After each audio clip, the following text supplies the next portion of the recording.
Welcome to October. I am here today to talk about the books that I read in September, and I ended up reading 5 books throughout the month, which is really unheard of for me in the last few years. I usually only am able to manage maybe 3 books in a month if I'm really lucky, which is still, I think, a lot of books considering everything else that is going on in my life. So the fact that I managed to read 5 books in a month, I just am so proud of myself. And I also feel like I'm finally getting the hang of being a mom of 2 kids and doing my hobbies and my work.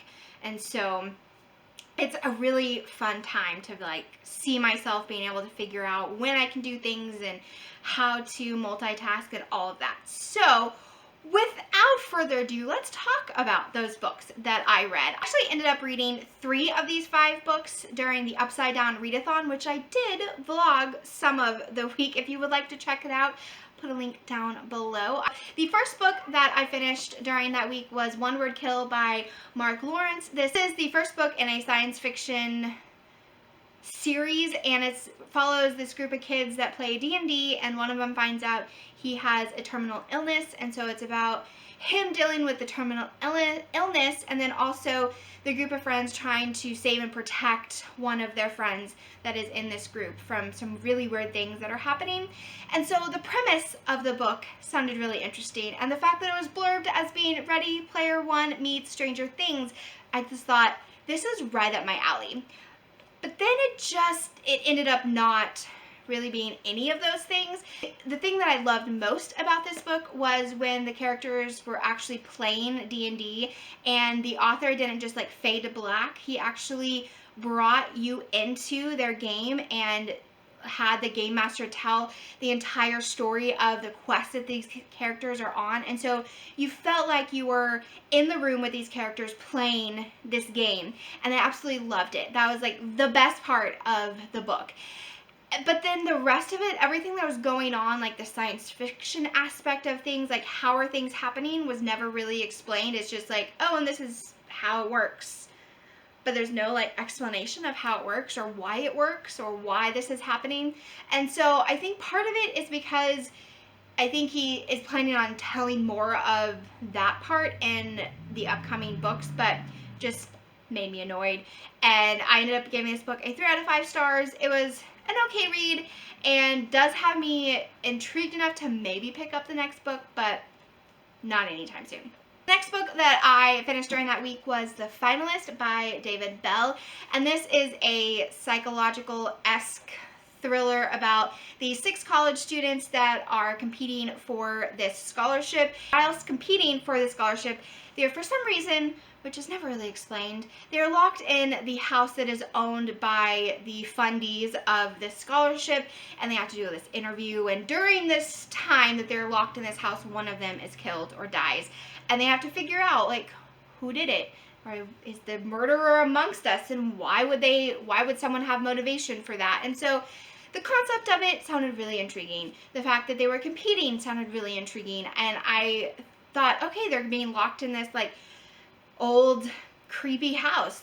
Is the house gonna have some aspect to it? And the first 200 pages were a little boring, where it was just a lot of setup and character development, and then the last 180 pages I flew through. I pretty much sat on my couch and read it in one day, the rest of it in one day. Then the ending there wasn't enough payoff for me, and so I ended up giving this book a 3.5 out of 5 stars, really mainly for the way that it tied everything together.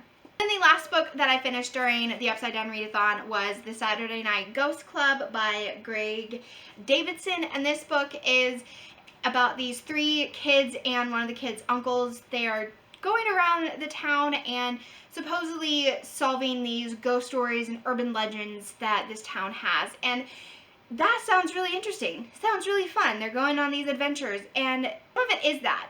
But then there's just so much more. I actually almost DNF'd this book about 60, 70 pages in, because it is a really short book. And so it's okay, if nothing has happened almost halfway through, I mean, if nothing exciting has happened halfway through, is it worth it? And I kept going, and I'm really glad I did, because I ended up giving this book a 5 out of 5 stars. It's not a 5 out of 5 stars that I would read again, but it's a 5 out of 5 stars that I'm glad I read. It's more about memory and how your brain works, and how much trauma can one brain, emotional trauma, how much emotional trauma can one brain sustain before it just starts doing its own thing. And it was just fascinating, and just told a really, really interesting story that was nothing like what the blurb said it was. There are 2 books I read. One is for my In Life book club that I'm a part of, and it is the second book in a Countess of Harley mystery, Lady's Guide to Gossip and Murder by Diane Friedman. And we read the first one in August and really enjoyed it. And so this one, we had high hopes. It's a cozy mystery. It's set in early 1900s London, high society, you know, think like Bridgerton, Pride and Prejudice-esque like lifestyle. And I was really excited about picking this one up because we really enjoyed the first one. It was just an easy read. Where the first one, the mystery that you're trying to solve is happening to the main character, Frances. This mystery is happening around her, but not to her. And so the fact that she's given work to do in this mystery when she's not even, you know, a licensed PI, and she's a woman in high society London in the early 1900s. And so like she's solving this mystery, and there are times when like she's finding clues that, you know, the police did not, that they overlooked, but somehow she, who is untrained, figures it out. And so it was very unbelievable, and the mystery that took precedence over everything, obviously, just wasn't interesting enough. And something that my friends and I were talking about was that the story that we really wanted to know about was like the romance and the aspect of like the courtship and all that. Like that's the story that Diane Friedman is actually really good at writing, but like the mystery aspect, it just wasn't working. And so we're like, can we have the romance aspect and just forget about the mystery? I don't really care. And like I figured it out about a third of the way through, like what was going on, and I called the ending almost exactly of how the ending was going to happen. And so it just made for a very lackluster read, very interesting and fun discussion in our book club. And so I gave this book a 2 out of 5 stars. I did read some reviews for this particular book, and then for the next books in the series, and people that have loved the series said the second book is the worst book. And so the other like plot points seem a little bit more interesting than this one. So we said maybe someday down the road we would pick up this series again, but not right now.